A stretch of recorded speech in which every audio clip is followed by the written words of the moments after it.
Gearshift housing. There's 4 cap screws. We're going to take those off now.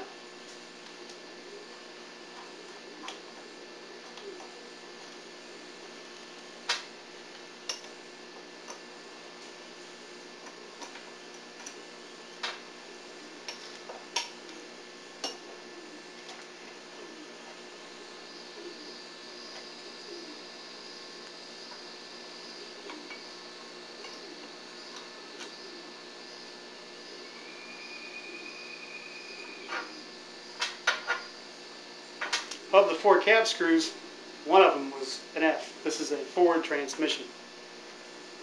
We pull off the cover.